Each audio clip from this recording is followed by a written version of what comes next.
Asteroid of fear.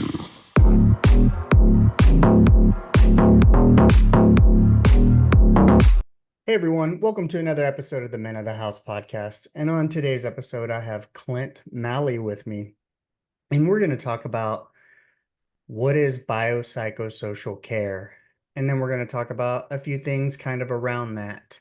He's going to help me to answer some questions on how to determine maybe if you need a little mental health checkup, and then also some steps to helping people make change. I know we all want to make change of some sort, so possibly for you and possibly for maybe your significant other or whatever. Y'all can kind of keep each other accountable, if you will, Mm. and do it together because it's definitely easier to do it together. So, how you doing today, Clint? I'm well. Thank you so much for having me on. I'm excited to talk about mental health and talk to men as a man myself. So I'm excited about this.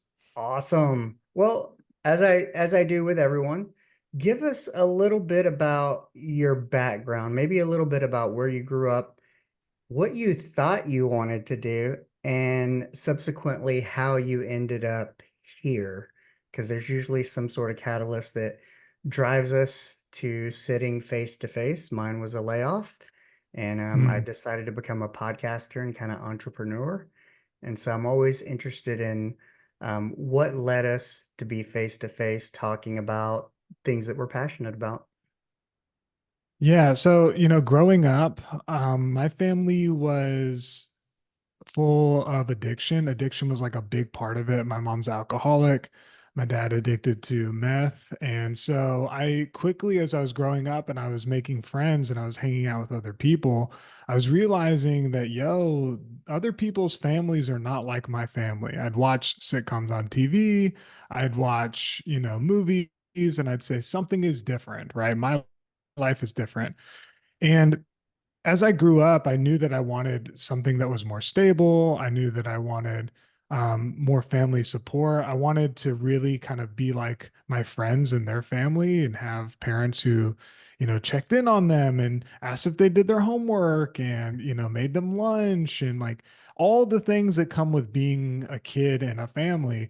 And for me, it was very independent. They were not doing those things. They kind of left me to just do my thing. And they never asked, I never got in trouble for any behavior at school. I never got asked about my grades. Never was asked to come home at a certain time, what to What was that wear, what like? to eat. Did your friends envy that? Because I know like I'm thinking of my childhood and my parents weren't quite that lax. Um Mm. I describe them kind of as hippie-ish. They never said don't do this. They just said, "Hey, this is what will happen if you do." But how did the people you hung around with, how did they view the freedom versus how you viewed it? Yeah, it was definitely what you would think a middle schooler or an elementary schooler's dream would be, right? You have no boundaries at all. And so my friends loved it. So whenever we were going to get into some bad stuff, my house was the place to do it, or my place was the place to do it. Right. And but then there's also the dark side of that, right? There's also the side of it, like, you come home and all the doors are locked. And what are you going to do? Like, you're hungry, you got to use the bathroom. You can't get in. So I had to like try and break into my house a lot. Um, or you need a ride somewhere, or you have like a school function that you're supposed to do. And so there was a good and bad side to it. What it helped me do is it helped me make a lot of friends because I knew that if I wanted to eat sometimes, then I needed to make sure I was at a friend's house, right? Or if I wanted to get Yeah. somewhere, I needed to make some friends. So I think it made me also more social. Um, but also, there's the dark side of it. Hey, this isn't a good thing. Like, something about this seems off and wrong. Yeah. Um, and so as I got older, I got really heavy into religion because I wanted like some sort of family dynamic. And so I grew up in the South in Atlanta, and so Okay. Christianity was a huge part of that. And so I'm I from got really heavy Texas. into the church. Yeah, you know what I'm talking about. I It's like do. everything is Jesus in church. And that was cool. And that was a good thing for me because it gave me some structure. But throughout that process, um, I think I became a little bit too much of a zealot, as you might do. I became Mhm. really intense about it, and there was some problems within that kind of dynamic, right? Like there's like my mental health was never addressed, right? If you think about most spirituality is about like following a book or a set of a code, a way of life, and being in a community. But there was all kinds of customs and things about my own mental health that I never really learned, right? That religion wasn't going to be able to fill. While it gave me some friends and it gave me some community, there were some huge parts of like my development that were never happened. I was very manipulative. I would cheat on relationships like that I had. I would, obviously I was doing drugs and stuff, and this was what I saw. And so, um, I was kind of like a narcissistic kid, I guess, very self-centered because I had to be, because I learned that I had to be strong alone. And as I grew up, those problems became worse and worse, as you have money and you get autonomy and you can take care of yourself more, that became not a good thing. Um, and so after enough time of like completely damaging long-term relation, it was like I could not go a year without doing something to dramatically damage my character, Oh, right? wow. And so after enough time, even the therapist or even the spiritual leaders at my church are like, yo, you need to go to therapy. Um, like, well, the Bible ain't gonna help this. Whatever this is, the Bible's not gonna help this. And so I went to therapy, and it was just for a summer, and I was in college, and it was a really, really impactful thing for me, right? It taught me about my past and not blaming, my Right. upbringing and my parents on my past and taking responsibility for my actions. And especially with men, and this is like a really important thing that I've come to understand more and more as I've been in this field with mental health, is that men kind of need confrontation when it comes to mental health and when it comes to support, right? So oftentimes women, and the field is usually dominated by women. Women will need safety, and they want to feel like they're in a safe place to be able to open up because they've been historically marginalized and oppressed and a lot of things. Right.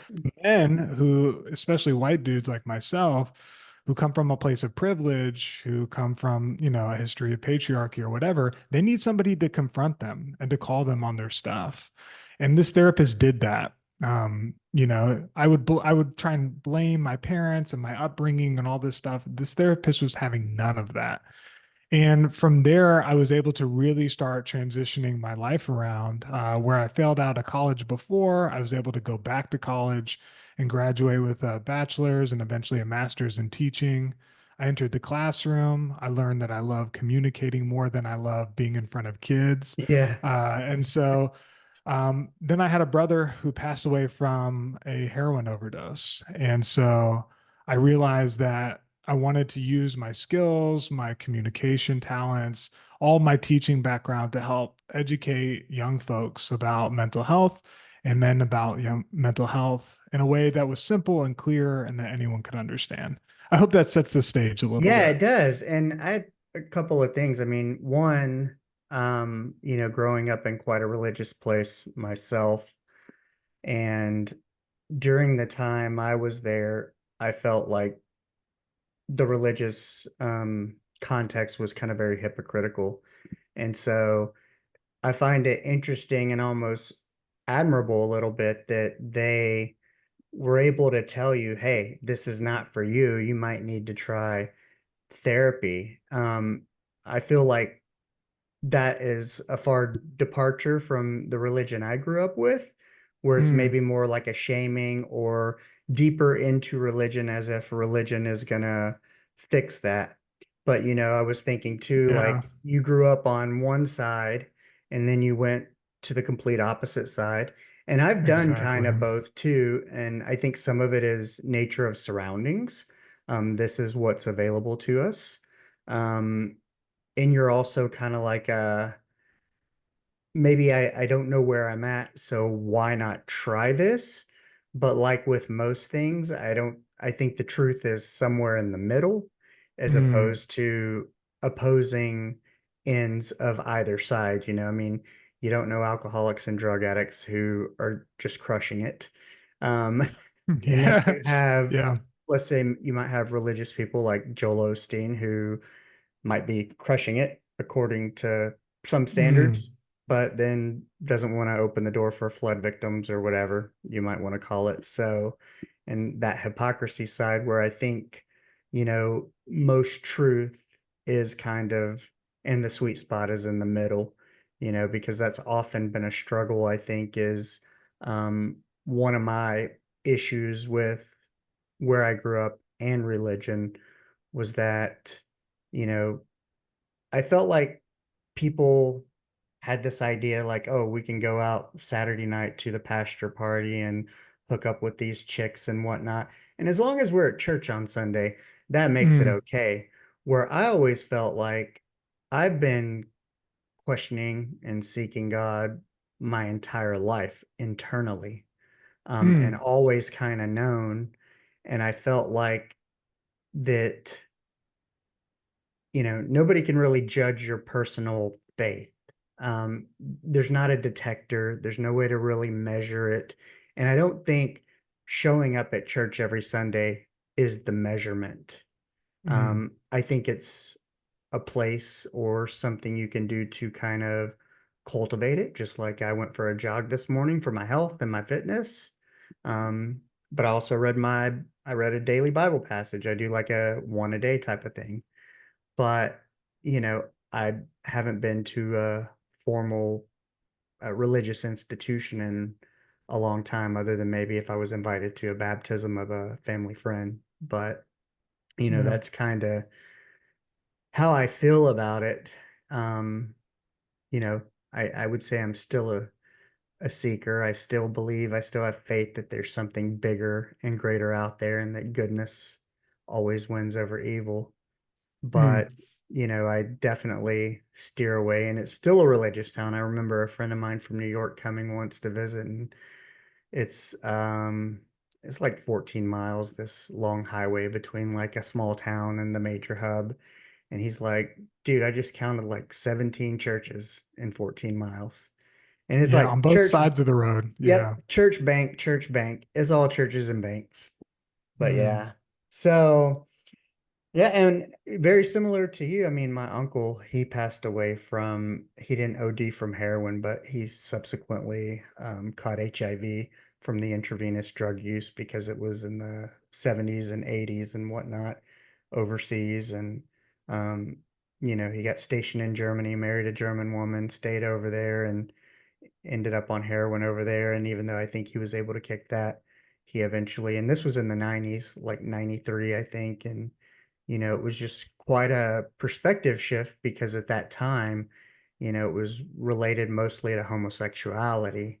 And I so saw much my uncle, stigma. yeah, and I saw him go from, somebody who was like, let's say 240 pounds, 6'2" to 150 pounds, like a shell of himself. And, I can remember asking either my mother or my grandmother, um, does he have HIV? And it was like, yeah. So, but yeah, I kind of get it too. And, Yeah. given Can your I back, ask you? yeah, I was going to ask, how, so you talked about that kind of pendulum, and I totally agree. That was definitely the case with me. You're on one side of extreme no boundaries, no parental guidance. So you go to the other side and become overly religious. And now it seems like you've kind of wound up in this place where you're not operating by maybe the set values that traditional Christianity or whatever sets forth with going to church and the institution or whatever, right. but you still have your own faith. How did you wind up in that middle road? Um, I think I've always been there. And I think some of it has to do with growing up in a place like this. And because my parents, I described them kind of as they're like conservative liberals, kind of hippies. Um, it's about making the important things important. And so in a small town like this, a lot of people who are unfamiliar, I'll lay it out that, you know, it's kind of like recruitment. You maybe you attend after school function just because you Mhm. need somewhere to go with a friend. And then next thing you know, the pastor shows up at your house and they're talking to your parents about being saved and do they know Christ and this and that, the other. And, my mother, I can remember one instance, and that was the last time my mother just said, look, he's whatever, 10 years old, 11 years old. When he's educated enough to make decisions about religion, then he can choose what he wants to do. But because I got burned really bad as a child on my legs, and I spent months in a burn hospital. I was baptized Catholic because they thought I was going to die, and so I was already Wow. baptized. But my mom was like, that's up to you to decide. And Mm. so I think knowing that, I was still I had that faith, but I didn't agree with everybody going out to the pastor parties because I wasn't like that. Like, I wanted to go to the Naval Academy, and I knew, like, if you got in any trouble, anything like that, that was a no-go. So I watch my P's and Q's. And I think, when I went in the Navy, you have to, I guess for your dog tags, they ask what religion you are. And I was Roman Catholic and by baptism. And then, I would go to kind of a non-denominational service during boot camp because that's kind of your way to get away and listen to some music. But I think over time, I did some things that I'm not proud of in my life, and I felt like I kind of stepped away because I felt like I was kind of beyond forgiveness and Mm. felt like I could never be forgiven. And so I kind of turned to like kind of self-destruction of a not care of like, if I'm too far gone to be saved anyway, um, God could never love me, then I might as well just do what I want. And then, through I don't think I really, and it's interesting because I think people could look at a period of my life and go like he wasn't a believer. It wasn't that I wasn't a believer. Um, I just felt so shamed and bad for what I'd done that I put that on myself. And so I always kind of stayed in those lanes. And then I dated a girl who we would go to like a non-denominational church together, and it was more modern with, kind of rock style music, and Yep. I enjoyed that. And then kind of um it wasn't great. Her parents, her dad especially hated me. And so it was like after that, after we broke up, and it was kind of because of him, it again kind of went back to that like these are religious people. They say they're all that, but they're kind of the most hateful people. And Yeah. so, and I think it's been, let's see, I've been with my wife 18 years. And so it's kind of been on and off. Congrats. I go through, thank you. I go through periods of reading and not. And, I think after being laid off 4 years ago and kind of starting my own thing, um, I've really kind of got back into my personal faith of like, hey, like I quit drinking over a year ago, and that was like bouncing back and forth like a ping pong ball, where I Mm. might have 2 years of sobriety and then go off the rails for 5 years.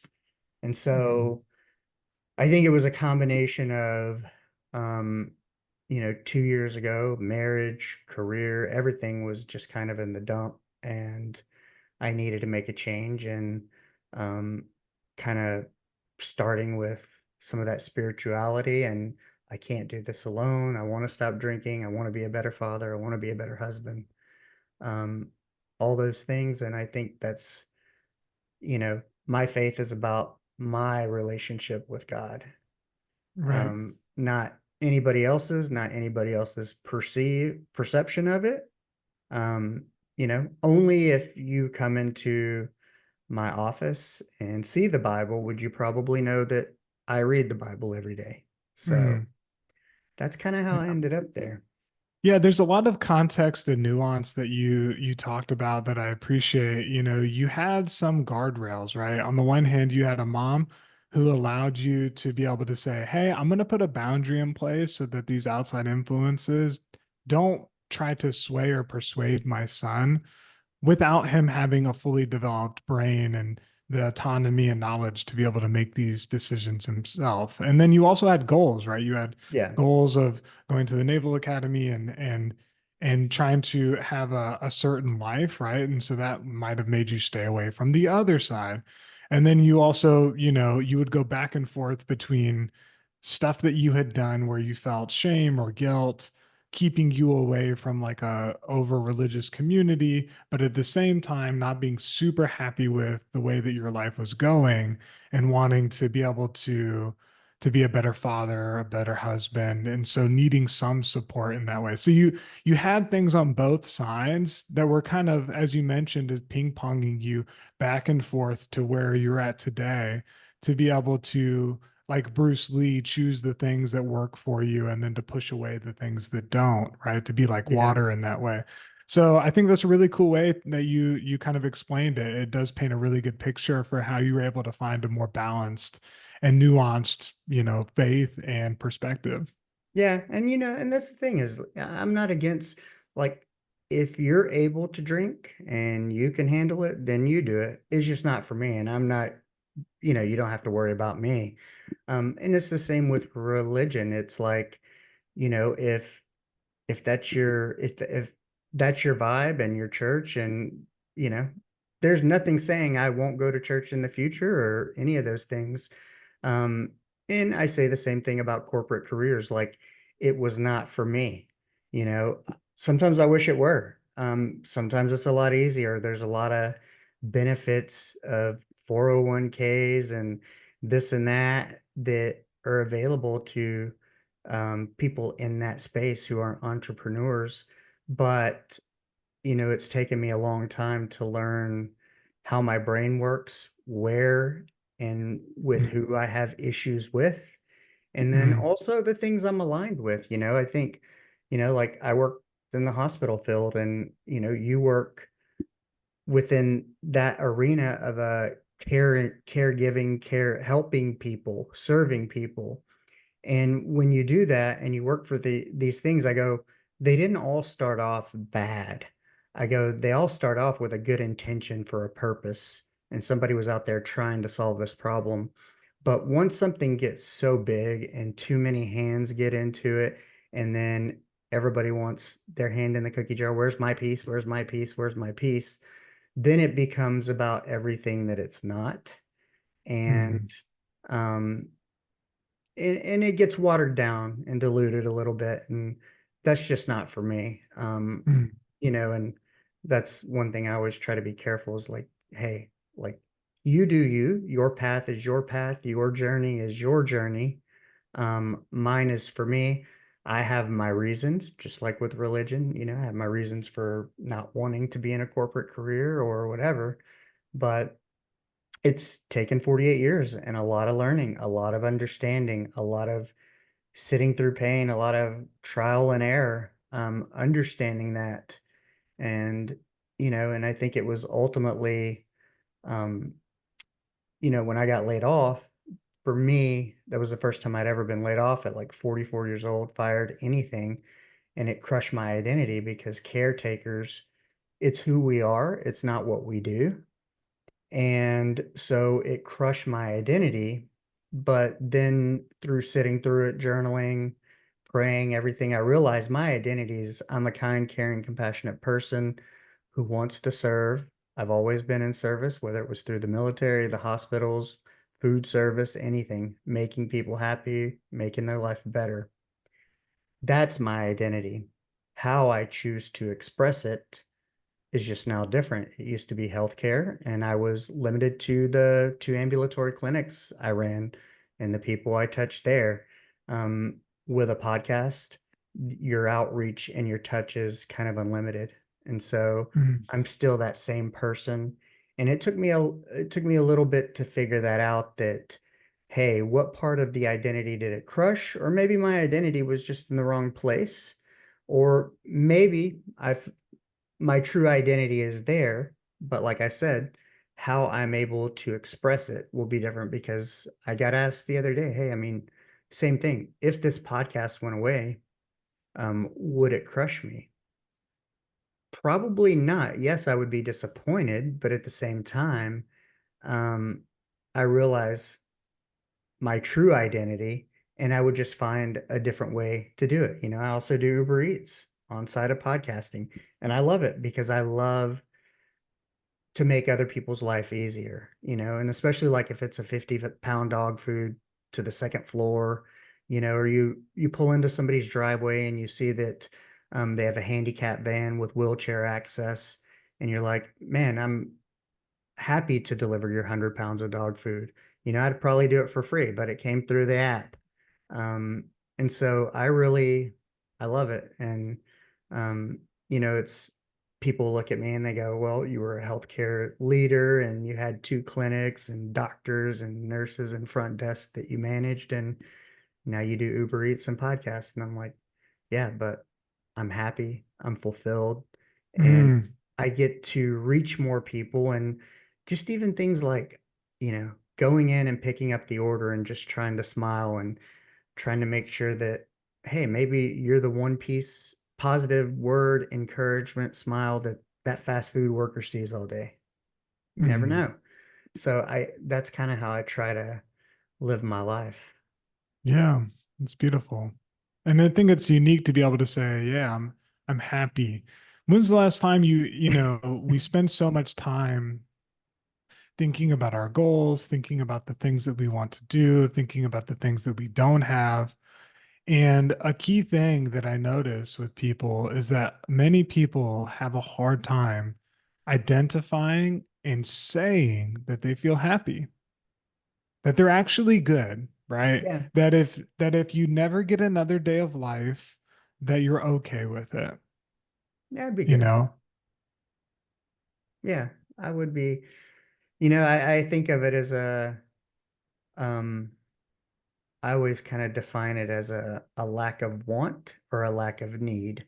And I don't mean need like your basic needs like shelter, but I mean like I don't need for anything. I don't want anything. I'm okay with everything I have, and everything I have is enough. And sometimes it ain't much, but that's okay. And I've come to understand that some of the happiest times of my life were in those simpler times, when you kind of break it down to basics and you're like, hey, my basic needs are met. I get to do what I want to do every day. I get to spend as much time with my wife and daughter and, get to have these conversations. I mean, life's pretty good. But let's Yeah. go back to what is biopsychosocial care? Let's define that and we'll start heading that direction in terms of, because this is all relevant, but yeah, I want to Yeah. make sure I give the audience a little piece of that and what you do. Yeah. So if you've ever tried to, as you've mentioned, better your mental health, overcome an addiction, um, reduce anxiety or depression, uncover and work through trauma, and you've struggled, you're not alone. And it's usually because you've been missing one of the three factors of healthcare, of like real mental health care. And we call that biopsychosocial care. And it's like a three-legged stool in that if any one of those pieces is missing, then you are not going to be able to recover or to be able to advance or to have, prosperity outside of your mental health, right? I That's going to picture a be guy much busting harder. his butt, sitting on a two-legged stool and just, ugh. Yeah, exactly. And so oftentimes we'll attach to one of these three things, bio, psycho, or social care. And we'll be like, oh, this didn't work for me. This isn't working.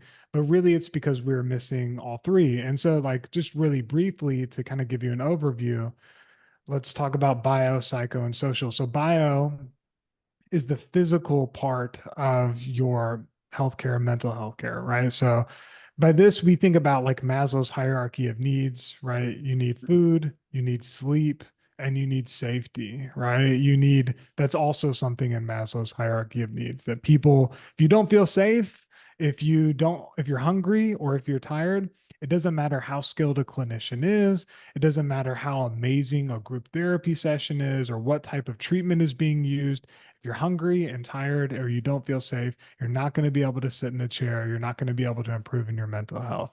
So, like, we also call this biocare when we think about medication management. So, if I'm somebody who struggles with bipolar disorder or schizophrenia, or if I'm trying to detox from a substance and I don't have some sort of medical supervision or what they call medication assisted treatment, then Hmm. it's also going to be really hard, right? If I'm having cravings actively, I do not care what you were saying to me, Well, right? not Like only that's not that though, the I was thinking of the converse of people who are like bipolar, they don't like taking their medicine, and you almost need somebody to ensure that they take the medicine.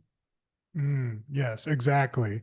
And all of us need that at some time, right? We all need somebody to help us support and to kind of teach us these skills, like sleep hygiene and like being able to get enough rest. It's a real thing. Oh yeah, when I was in boot camp, I'm like, in the military and probably like your special operators and whatnot, the lack of sleep is the one thing that will almost creep into your mind and go, screw this. I don't have to do this anymore because I am so tired.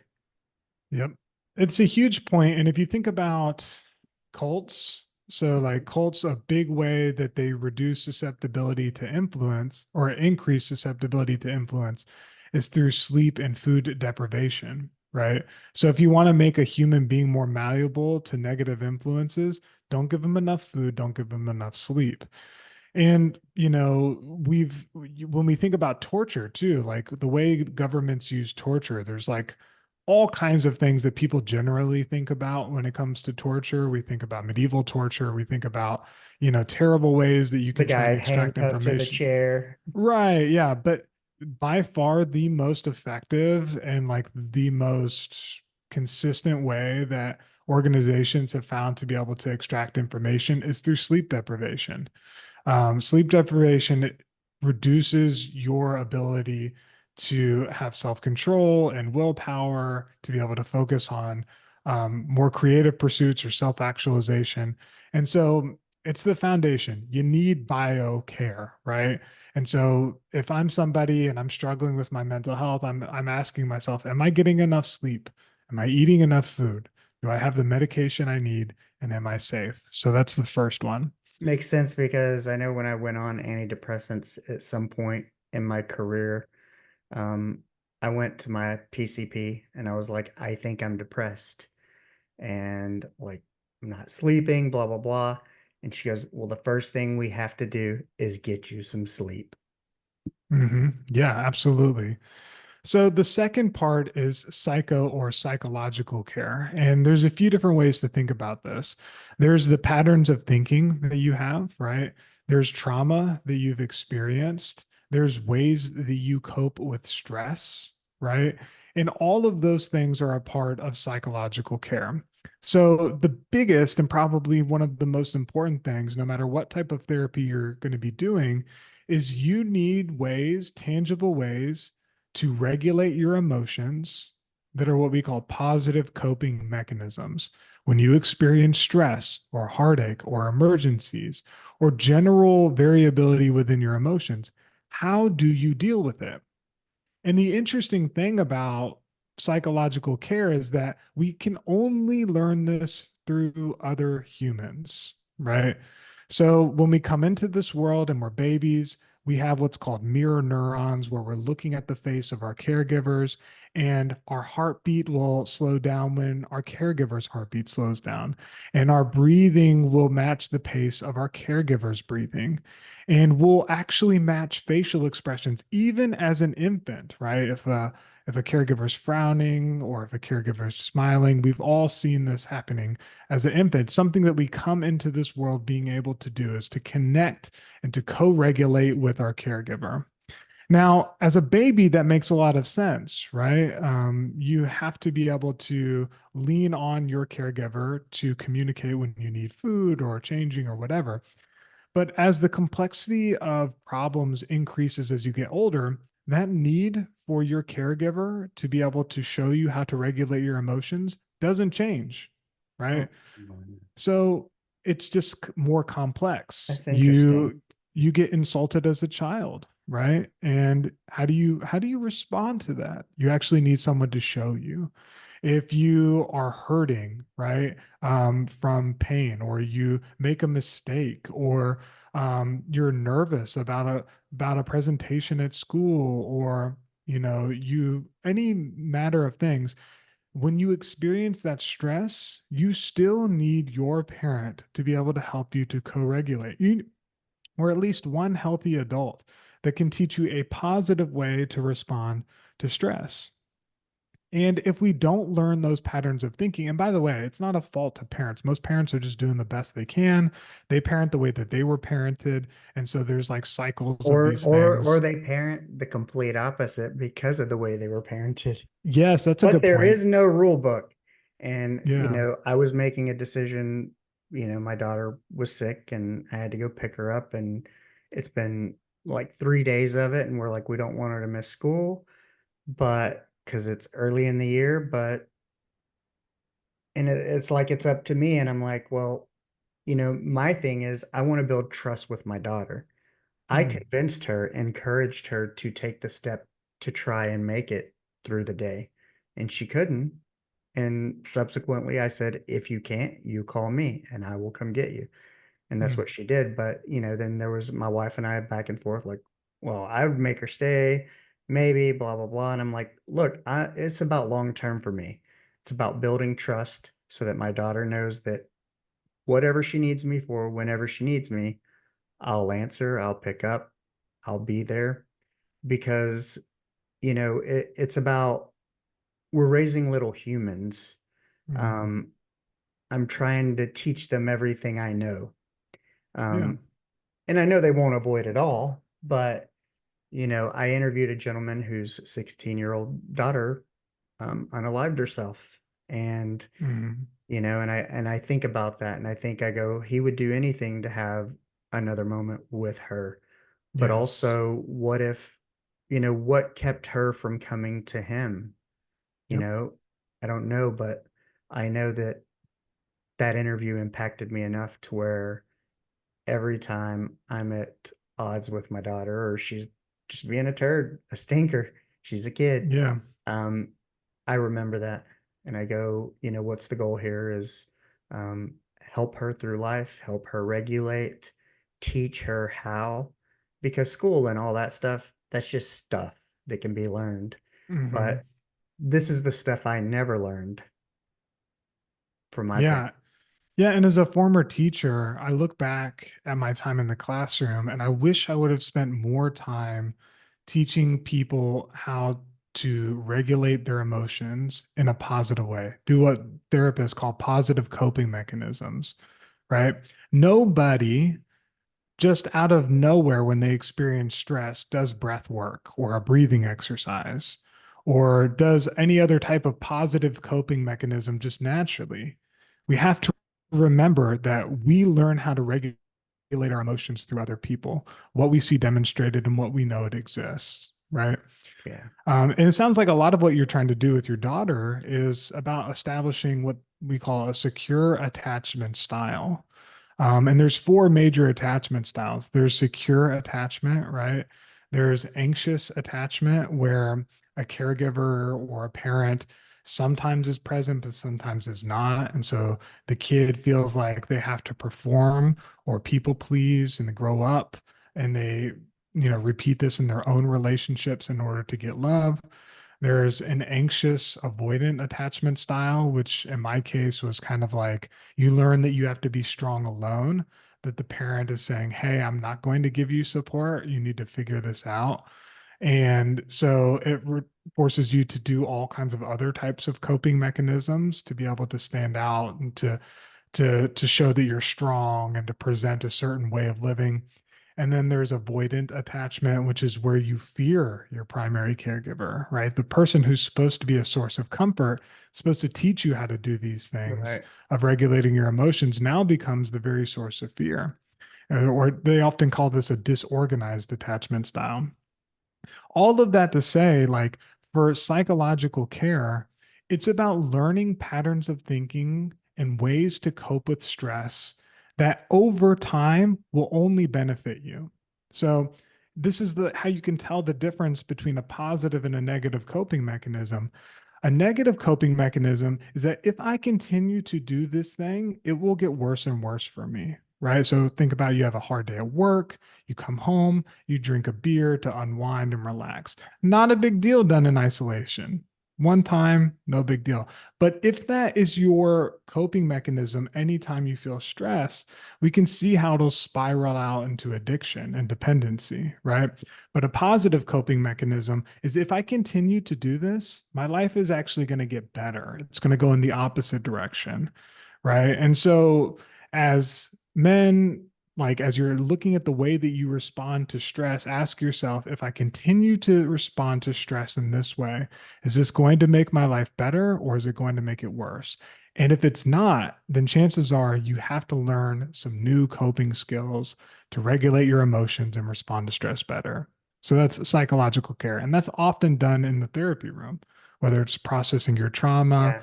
using cognitive behavioral therapy to recognize patterns of thinking, dialectical behavioral therapy to learn how distress tolerance or how to do breathing work or how to be able to like analyze and be mindful of your emotions. That's that piece. You You know with what's me so far? interesting is yeah, Yeah. but when you said when you were talking about the mirror component, we need others, and I think about um Feeling totally drained? Been a long freaking week?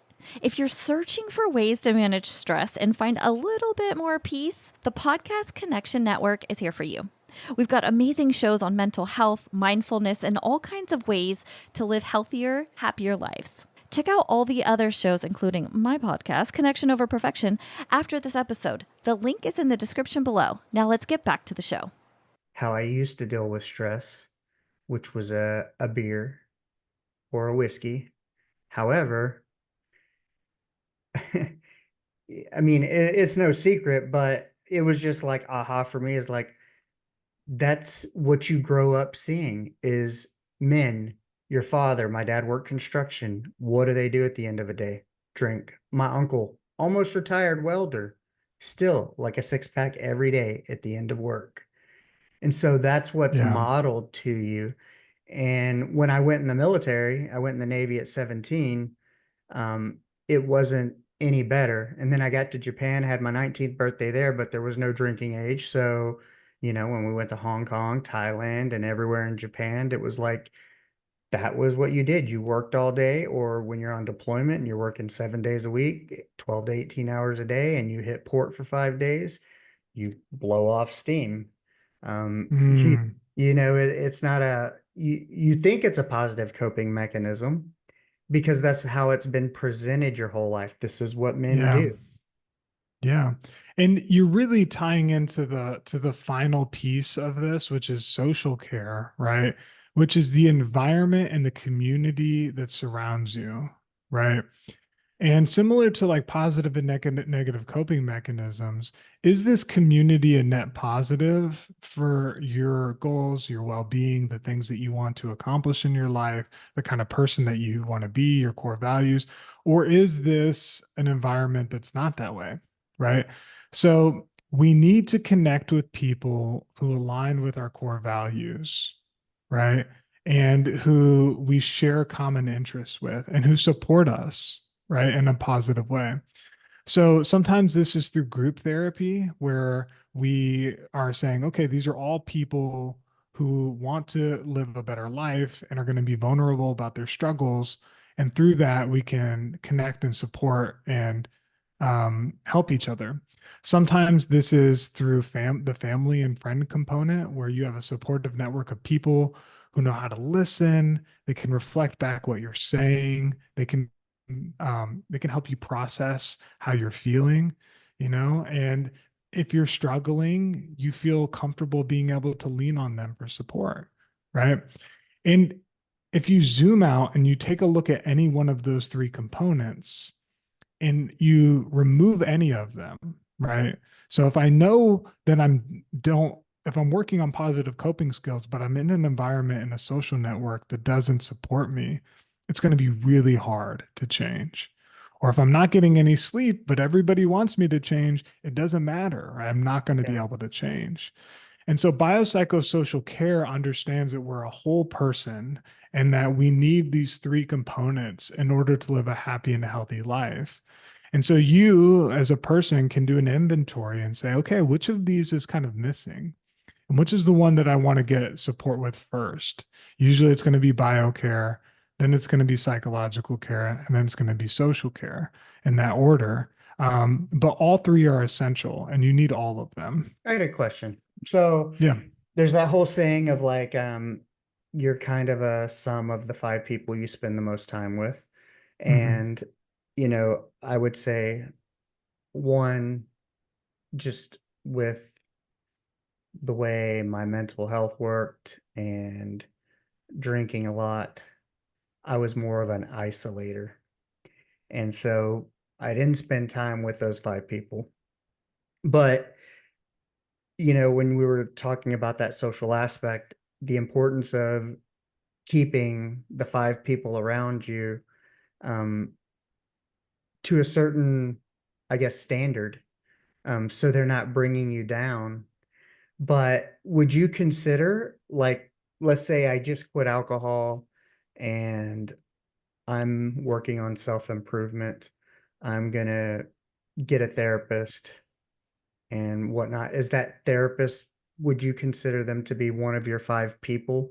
Like as you're getting well, is part of your circle a positive influence? Or like if you're in a group therapy session, the other people in the group, do those people become like the five since they're in the supportive arena? Even though they may Yeah, not it's a be like your family or what you're doing outside, but obviously it's what you were doing outside or in isolation that led to the problem. yeah. So when you think about social, it's about who are you connecting with, right? Who are the people? So if I work in an environment and my boss is a jerk, and this boss is constantly being really toxic to me, maybe they yell at me, maybe they call me names, right? Maybe they make me they never show appreciation, yada yada. You go down the list. Whether we like it or not, we are in community with that person, right? Because they're such a significant part of who we're interacting with on a daily basis, right? And that's why work is so important. And that's why, workplace happiness and being able to establish strong relationships is a really important thing. But essentially, I think the bigger question with this is, do you have core values and have you set boundaries? And here's what I mean, and here's why I'm framing it this way. Most people, whether it's friendships, work relationships, or romantic relationships, what happens is they are in a relationship with somebody and somebody does something to them that makes them unhappy. And then they get mad about it. And either they internalize it and say nothing, or they tell this person that it makes them mad, right? But what is usually the case is that person has never, before that point, expressed what is important to them and expressed any boundaries. So, for example, I get into a relationship and I say, honesty is like super important to me, right? And for me, like it's important that I can trust my partner and that they don't cheat on me. If you cheat on me, I'm not going to be in a relationship with you. Like I'm setting a boundary, which is like a line in the sand based upon my core values. But what I think most people go into relationships doing is they don't even know what's important to them, right? If you ask most people, hey, what are your core values? What are the things that are like really important to you as a person, right? Is it honesty? Is it integrity? Is like, collaboration? Like, what is the stuff that's really important to you? They don't even know that. And if you don't even know what your core values are, how does anyone else, how can you expect anyone else to understand that as well? And that's why that psycho component Mm-hmm. needs to be worked on first before you go into like a social environment. Because if you don't know what's important to you, then you're only going to be reacting when other people do something that makes you mad and you never expressed it or even internalized it yourself, right? Yeah. Um, so you have to learn how to like understand yourself in order to like also communicate with your network. All that to say, like, I think your social network is broad. It could be a Mhm. lot of people, it could be a few people, but I think generally the axiom of, hey, your mental happiness is going to be about the people who you connect with the most. I think that's generally true. I don't know the degree, I don't know who counts, Right. but I would say it's about the time that you spend with them. Yeah. Yeah. Yeah. I think so too. Because, it's like doing what I do unless I get out there and Uber and kind of interact with strangers. My core group is like my wife, my daughter, my mother, my father, who I see most days. So it's interesting, but at the same time too, I do like group coaching, I do business coaching. I'm part of a podcast connection network.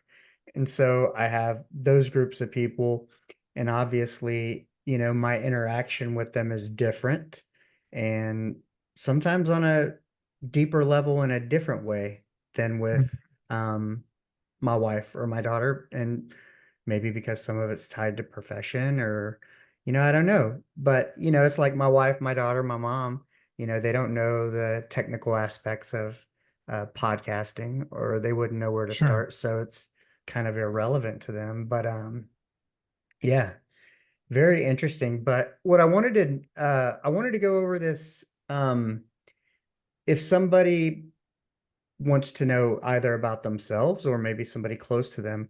We had a question here on it's like when to seek mental health treatment, and 8 questions you could ask anyone to determine if they need it.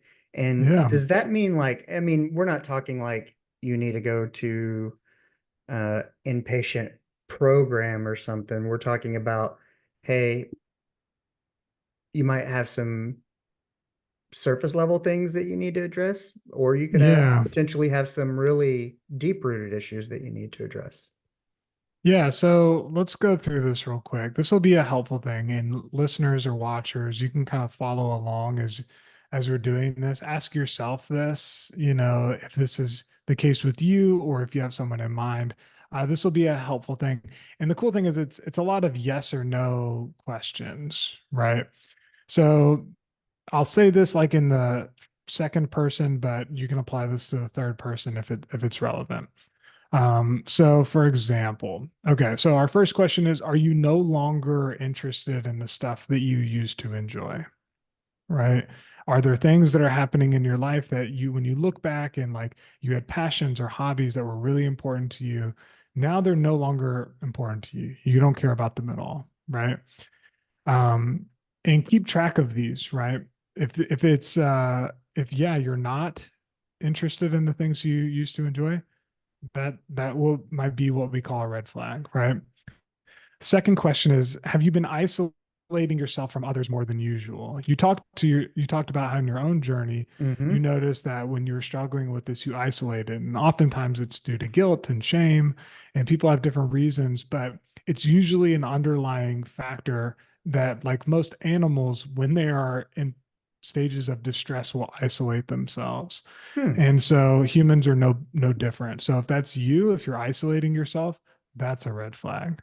Um, Next up is, have you noticed a decrease in your performance at school or at work, right? So whether you're a student or you're at work, you notice that like you're just not yourself. You keep missing things, you keep messing up meetings, key things. People are noticing. You're on a performance improvement plan.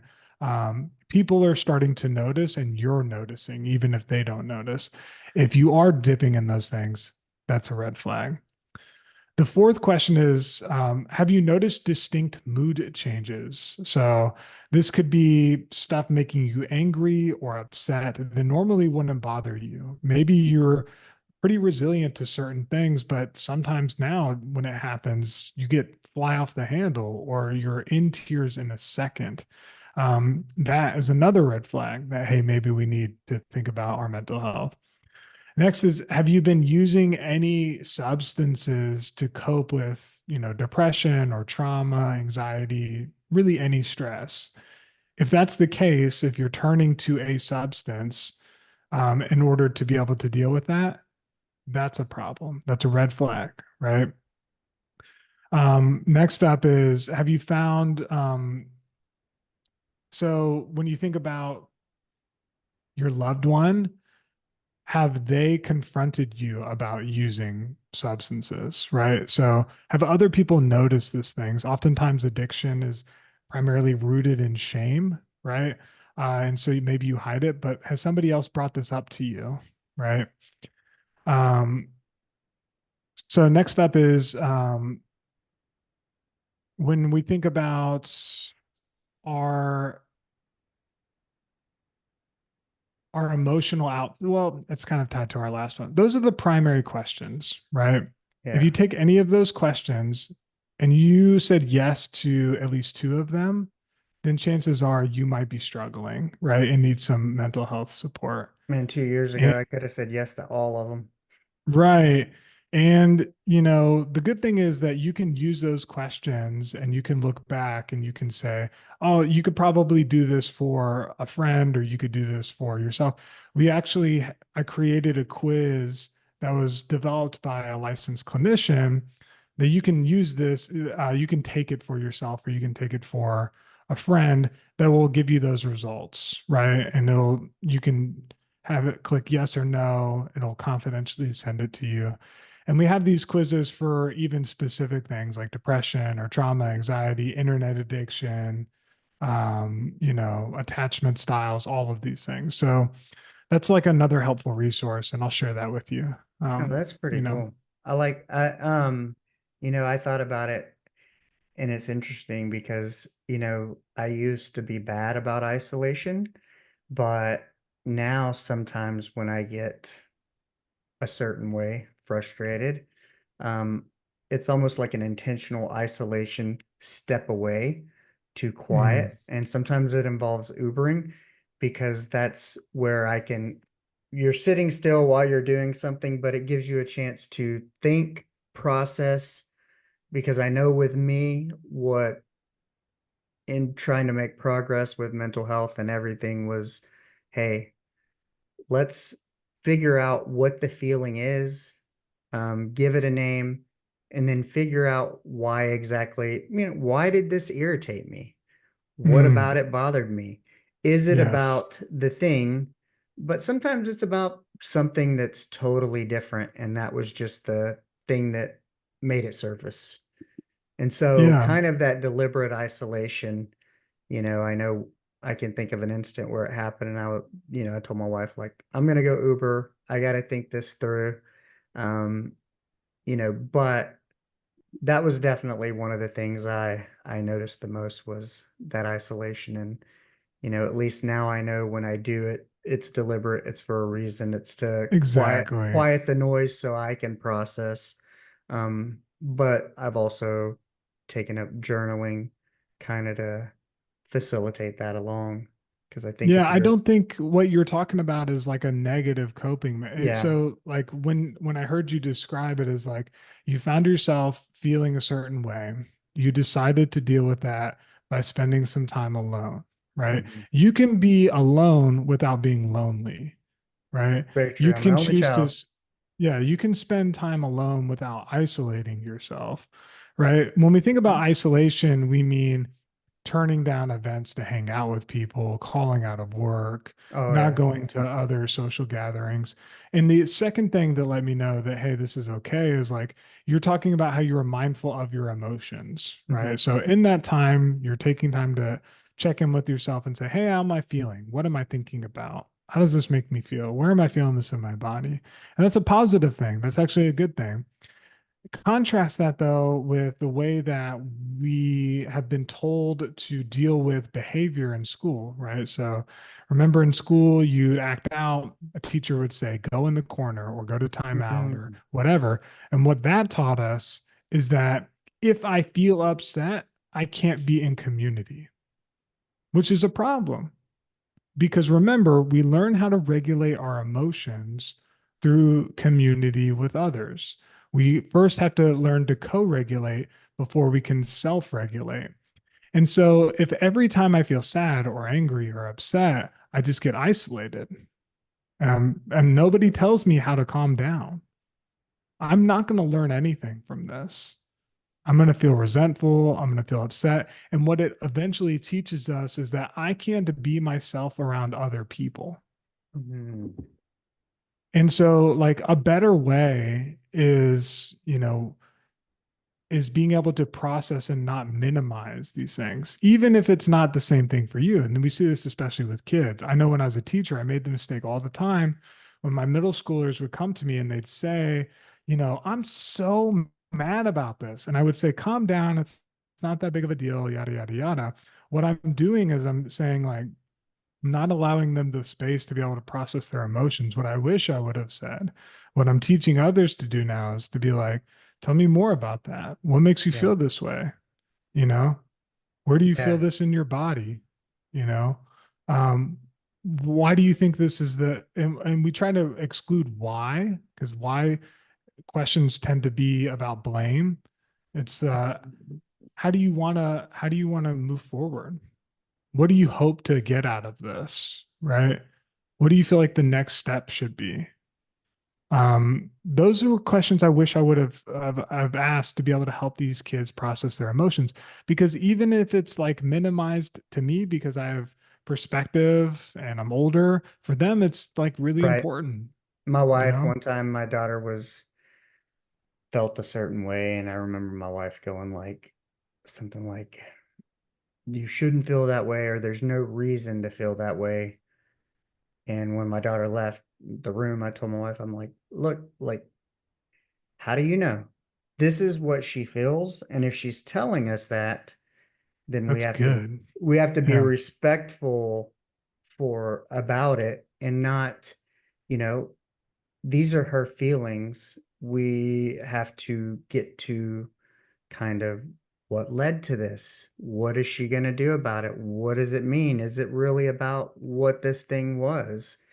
And, it's like, I heard somebody say you can't clean dirt with dirt, and anytime we're pushing back on something like that, hey, you're not making anything better. Somebody's acting a certain way for a reason. Your Yes. job is to figure out what that reason is, or bring it to light so that reason can be worked through.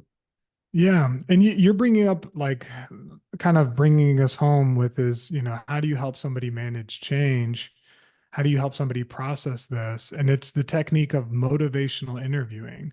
Motivational interviewing sounds a little weird, but it's not like a job interview. It's actually a way to help people make positive change, right? So, and it can be remembered with four main components Hmm. and pretty easy to remember. OARS, or ORS, right? And each letter stands for a different thing. The O stands for open-ended questions. So take the example with your daughter.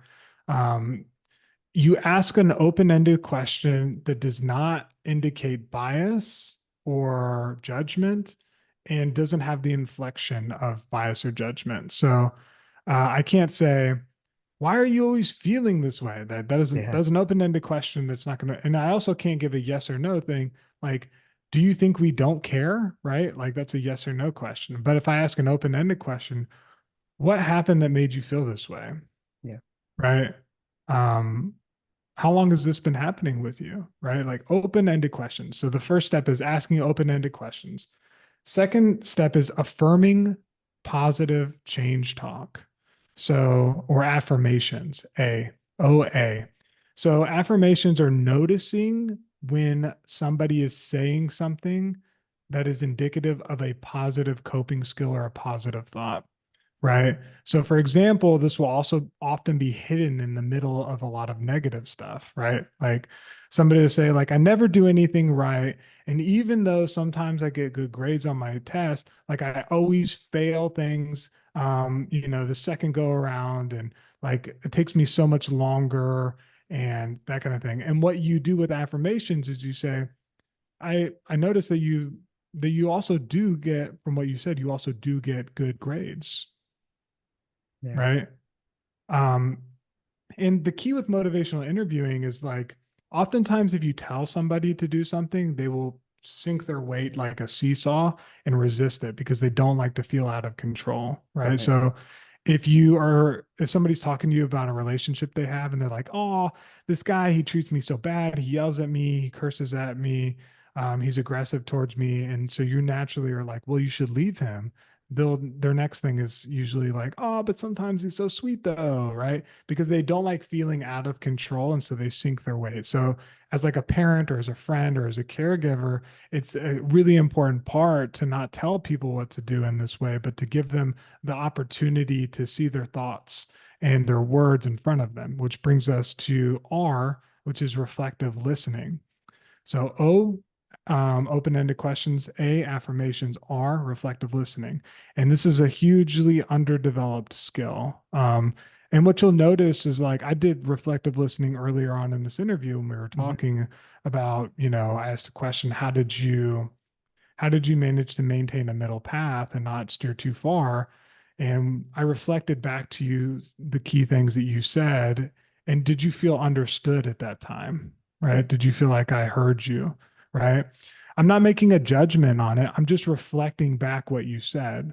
And the key thing is that most people never hear their words come out of somebody else's mouth, right? We're so good at judging other people. We're so good at being able to say, that's silly or that's stupid. Or we watch reality TV and we're like, how could these people think that way? Yeah. But when it's ourselves, we're like often blind to it. What reflective listening does is somebody's able to unbiasedly reflect back what somebody's saying and then be able to analyze their own words and thoughts more objectively, right? So you might say something like, it sounds like, so let me see if I got this right. You feel like this because of this. Right. Am I hearing that right? And sometimes they'll be like, yeah, but when you say it, it sounds so stupid. Right. Or they'll say, oh yes, exactly. That's exactly how I feel. And now they feel understood. And then the last OARS, ORS, the S stands for summarizing. And that's where you take, so think about reflections as like a rose and then Mhm. summaries as like a bouquet. And I'm taking these different reflections and I'm laying it out in front of this person so that they can then start to see the patterns. Right. Yeah. And it's a really powerful way to help kids, humans, adults. I use this all the time as a manager within my current job. It's a really helpful way to help somebody process change and to draw out the insight from themselves without telling them what to do. Mental health practitioners use it all the time. And what it allows us to do is to continue to give somebody autonomy to make decisions for themselves, but Mhm. also be a good friend or a partner or a listener, in a way that, takes your bias out of the situation and really helps them detangle the cobweb or the knots within their own thoughts into something that is more like streamlined and understandable. Um, do you were talking about your teaching experience and you wish you had done more of this as opposed to maybe this. What do you think? Of course, we can't have every teacher be a mental health practitioner, but some of this stuff we're talking about, I think would be beneficial. I don't know if it's in the curriculum for teachers, one, but two, also about revamping the education system to where we're teaching the kids about regulation, emotional regulation, the importance of connectivity, especially if it comes to mirroring with co-regulation. Um, these problem solving things, in touch with emotions, because everything is about information to pass a test so that your school can get funded. Um, Mhm. you know, what do you think? Is it possible? Is it plausible? Where would it fit? Having been in the education system, do you think it would work or do you think it needs to happen?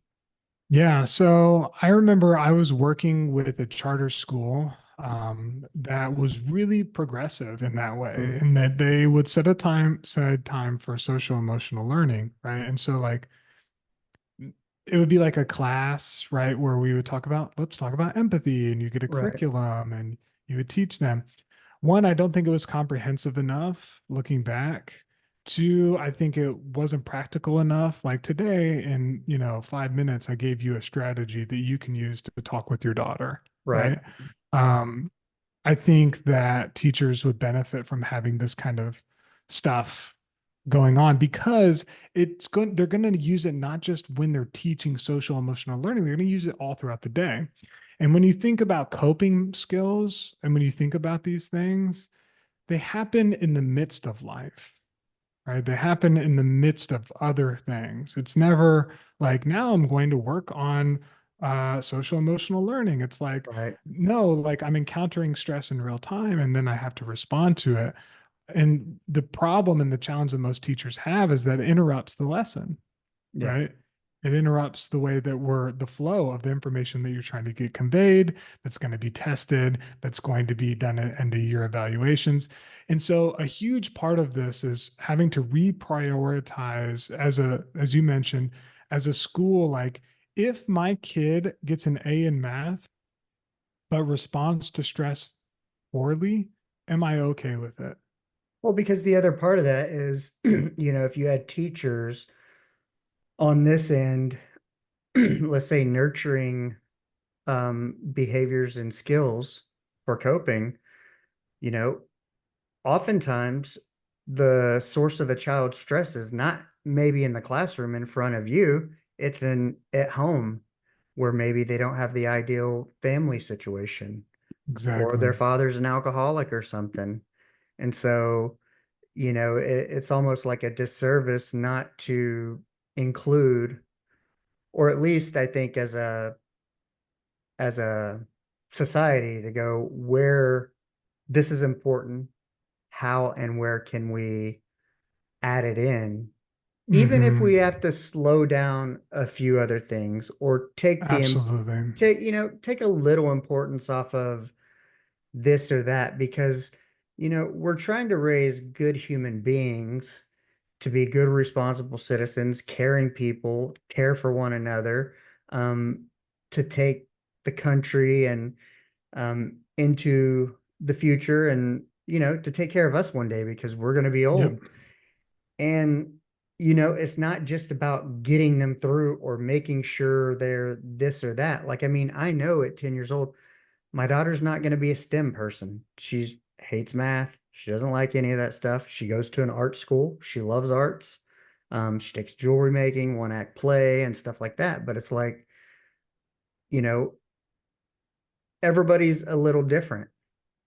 And I think Yeah. we have to figure out how are we going to put, still keep what's important because we need people in STEM and this and that, but also some of this more like what you might call hippie woo woo stuff.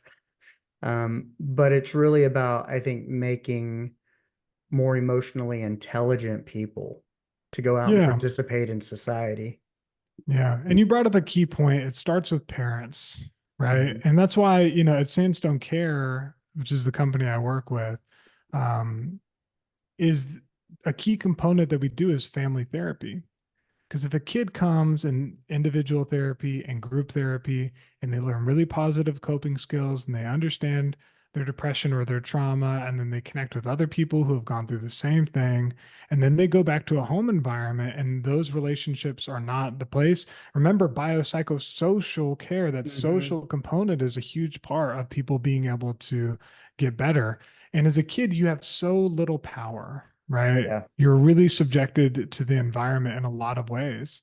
And so it's up to us as parents, as friends, as adults, as teachers to be fostering and reinforcing environments for positive mental health. And that requires everybody. Teachers Yeah. alone can't do it. Parents alone oftentimes can't do it. They need support too. And it takes all of us, and as a tribe, as a people, we have to come alongside our children, and to be able to all take a part in ownership of that.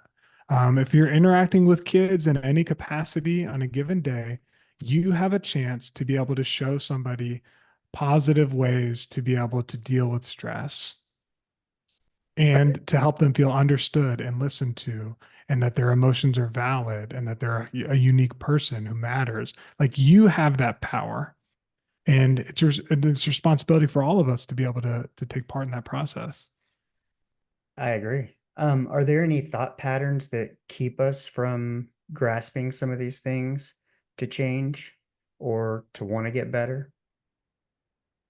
Yeah, there's a ton of patterns. We call these cognitive distortions. Hmm. It's a huge term. We think about things like catastrophizing, minimizing, all or nothing thinking, Yeah. basically routines that we've built in our brain or habits that we've built in the way that we think about things that get in the way of us being able to make better decisions, right?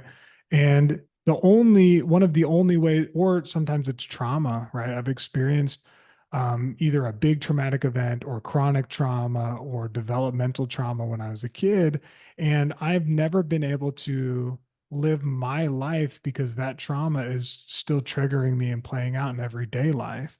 And so I have to process that. So, like, negative cognitive distortions or patterns of thinking, Hmm. negative coping skills that we're comfortable with, but are not producing like long term happiness for us, addiction, and trauma would be like the key things.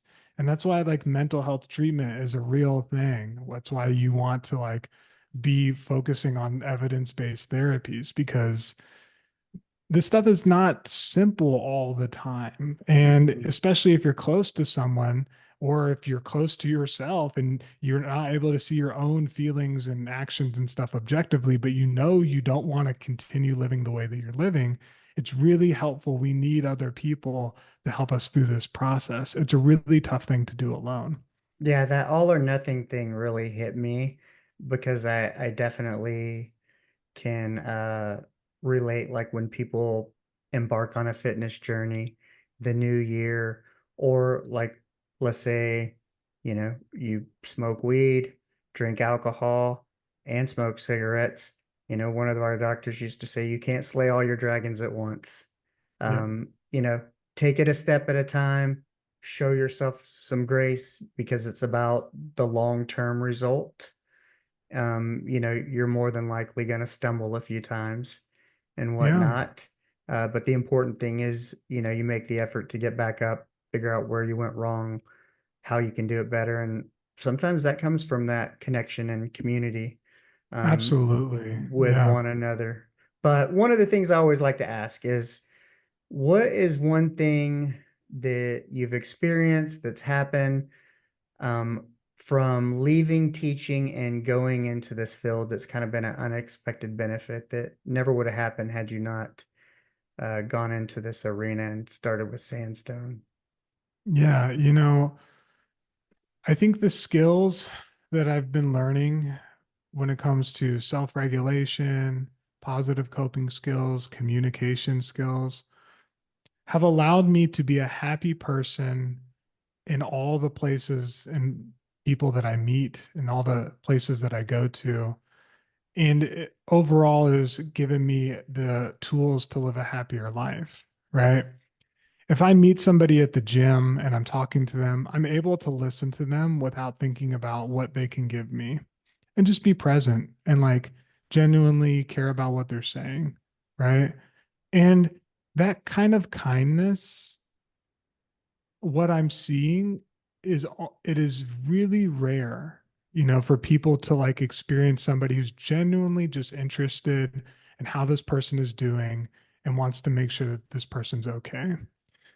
And like, I don't have anything else that there's no huge milestone that I'm trying to accomplish when it comes to like my personal life or Hmm. whatever. I'm happy to just, as I'm talking to people like yourself, going throughout my life and in the work that I do, help people understand that that there's options out there, right? So like I'm really thankful because I have my own podcast. It's the Treatable podcast. Hmm. And for the last 6 years, when I first came into this industry, I was just meeting with doctors and licensed clinical social workers and therapists and psychotherapists and like real mental health practitioners, and I'm talking to them in long form content like we're doing today. And through that, and through my doing my own internal work, like I've become a happier person. And I've been able to like help spread that happiness to like the people that I come into contact with, which makes me feel good, right? Yeah. Which makes me feel like I'm doing something right. And like ultimately, my long-term goal, like Sandstone Care is a treatment center that focuses primarily on teen and young adult mental health and substance use treatment. And right now, like, you have a kid. How old's your kid? 10. We also 10? have a 20 and a 21-year-old. Okay, gotcha. Yeah, so like all the ages of the people that we serve, right? Like, and as you know, as a parent, if you need to get back to school clothes, you have some brands in mind, or shoes, you Hmm. have some brands in mind. If you're getting your kid their first car, you have some brands in mind. But if your kid is struggling with mental health or addiction, there's not some place that comes to the top of your mind. That's a good point. And as parent, and like my goal, my goal in the work that I do is that after enough communicating with this, about talking about this, that people will understand that they have an option, right? That there's a place that they can go to when their kid is struggling with their mental health or with addiction, and that they have an option. Why do we live in a society in which like these brands, certain brands for products that don't help us in like our everyday life are They don't so add well value. known? Yeah, but like the thing that actually impacts us being happy as humans is not. And so like part of my work and the reason I do this is to help change that. I love that. That's really cool. I never thought of it that way, but I did think when I interviewed the CEO and CFO of Next Level University, they had passed $1 million in revenue and 1 million listens on their podcast. And, it was the first time I'd ever thought about money in a way of going, wow, they made $1 million adding value to people. I go, they could have Mm, invested in a McDonald's franchise and made $1 million real easy, but it doesn't mm, mean they're adding value to people's lives. mm, And I think, yeah. what you just said about that and the brand thing of, yeah, there's everybody's competing for things that have no benefit for us at all. I mean, maybe enjoyment, Mm, like it's nice to have a Coca-Cola Classic with some Pizza Hut. However, the real parts of life are the things we're talking about here, your quality of life. And that depends on the quality of your mental health, your biopsychosocial, and if you're mhm. aligned. And so, to me, that's what I'm kind of starting to notice more in some of the people I talk to is I really think, you know, the education system needs to be revamped. And why are we all having to learn this shit as adults? Because it's way more difficult to learn, put into practice, and adjust when you have all of life's responsibilities, possibly a kid and all that. To where if you could gain some of these tools the same way we gain basic math skills that have led me into college trigonometry and biostatistics for my master's degree. Yep. Why are we not giving some of these, emotional tools to children, just like foundational math, so that when Mm, they go to college or after their first corporate job and they understand all these things and it's yeah. not such a big deal. But yeah. Well, man, thank you for coming on today. I learned a heck of a lot and I really enjoyed this conversation and um, it's going to give me a lot of stuff to think about, continue to think about, and continue to want to improve. Yeah, likewise. And I enjoyed our conversation as well. And if people, you know, can I tell can I tell Yeah, yeah, people where yeah. they Go can for it. learn I'm going to more? put Yeah. everything in the show notes, but plug away, Yeah. plug away. Tell us where you Yeah. are. So Give us about your podcast and any resources. yeah, if you want those resources, the quizzes to be able to tell if you might need mental health support, or if you want to learn more about teen and young adults, age specific mental health and substance use treatment, you can go to sandstonecare.com, sandstonecare.com. that's the place that you're going to be able to find it. We also have a big YouTube channel Oh, cool. where we're constantly putting those resources. We're on all the social medias, Pinterest, TikTok, Instagram, Facebook, where we're constantly giving these coping skills and reaching out to kids and to teens and young adults to try and change that narrative of teaching. And if you want to learn more about, mental health specifically, and you felt like you learned something from this, you can also listen to the Treatable podcast. It's available wherever you get your podcast. And each week we just talk about a different mental health challenge and or a mental health topic and how it's real. It's more common than we think, but it's also treatable. And we talk about and break down strategies to be able to make that happen. I love that. Treatable. It's like hope, but Yes. the brand thing was really like for me, the whole like, Mm. why do we not have why does no brand come to mind when our kids need help? And, We're working on changing it. I've had to do that firsthand when you start look up like, hey, I want a psychologist, and then it's crazy. So, Hmm. Absolutely. all right, I'm gonna go spend some time with my daughter, and I hope you have a great day, and I'm gonna remember all these things. Awesome. Thank you so much. It was a Awesome, pleasure man. talking with you. Yeah. See you, man.